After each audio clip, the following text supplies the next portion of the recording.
सिद्धि की शादी के बाद वो ससुराल चली जाती है। पीछे रह जाती है भाभी रानी। सिद्धि के ससुराल जाते ही भाभी कहती है, अरे वाह जी वाह, सारे कपड़े मेरे।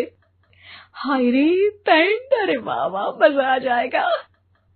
अरे ये सिद्धि की अलमारी के सामने खड़े होकर क्या बड़बड़ा रही है? जाकर देख मेहमानों को विदाई की मिठाई मिली कि नहीं। अब हाँ माँ जी, क्यों नहीं, लेकिन पहले कपड़े तो बदल लूं। अब रानी आ जाती है सिद्धि के उन कपड़ों में जो वो ससुराल जाने से पहले घर छोड़ जाती है। अरे रानी, कुछ दिन रुक जाती। अरे ये तो सिद्धि बिटिया को मैंने ही दिया था, बड़ा ही फबता था उस पर, तुझ पर तो कुछ खास नहीं लग रहा। अब वो ना मेरे सारे कपड़े गीले थे तो सोचा पहन लूं। वैसे भी सिद्धि को कौन सा दिन पुराने आउटडेटेड कपड़ों को पहनना है। वैसे भी ये सूट तो मैंने तभी पहना था, वैसे खास है भी नहीं ये। हाँ ठीक है, लेकिन ना मेरी सिद्धि पर तो जमता था। सारे मेहमान चले जाते हैं और सिद्धि ससुराल से मायके पहली बार आती है।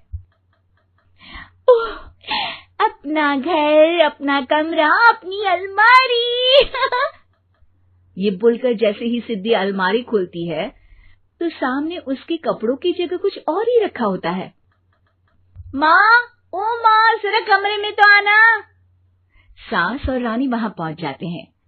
रानी ने पहनी होती है सिद्धि की जींस और टी शर्ट। अरे भाभी, ये क्या? ये तो मेरी बड़ी ही महंगी टी शर्ट है, इसे आपने घर में क्यों पहनी है? अरे बहुत मिलती है दीदी ये चौक की मार्केट में, 150 में। ओ भाभी प्लीज, ये एरोपोस्टल है, 2000 की एक टी शर्ट। ओहो, 2000 में तो दीदी 4 साड़ी आ जाए। अब क्या बोलूं? भाभी, ये मेरी अलमारी में छोटू के कपड़े, तो मेरे कपड़े कहाँ हैं? मेरी अलमारी में? अब दीदी आपको कौन से पुराने कपड़े पहनने थे? माना भाभी, लेकिन मैं जब घर आती तो यही सब पहनती ना। अरे तुम तो बड़ी कंजूस हो दीदी। खैर, वक्त आता है जब सिद्धि ससुराल के लिए रवाना हो रही होती है।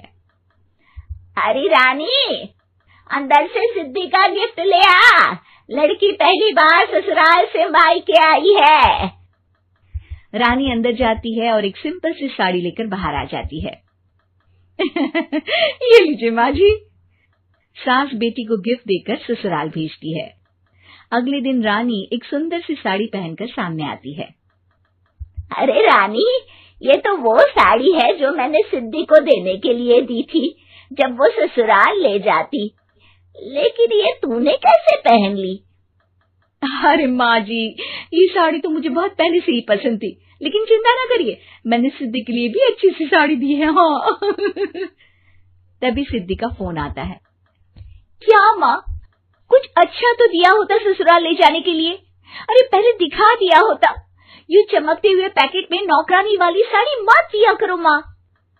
अरे बेटे, वो तेरी भाभी ने ना गलती से उससे पैकेट बदल गया। हाँ, मैं कल ही तेरे भाई के हाथ से तेरा वाला पैकेट भेज दूंगी। अरे रहने दो माँ, आई एम श्योर भाभी ने अभी वही साड़ी पहनी होगी जो तुमने मेरे लिए रखी थी। तुम तो समझ नहीं पाई उनको। खैर छोड़ो, मैं ज्यादा बोलती अच्छी नहीं लगती, रहने दो, आपको उन्हीं के साथ रहना है, फिर बात करेंगे। सास को रानी पर गुस्सा आ जाता है। वो उसके कमरे में जाती है जहाँ वो शादी का एल्बम देख रही होती है।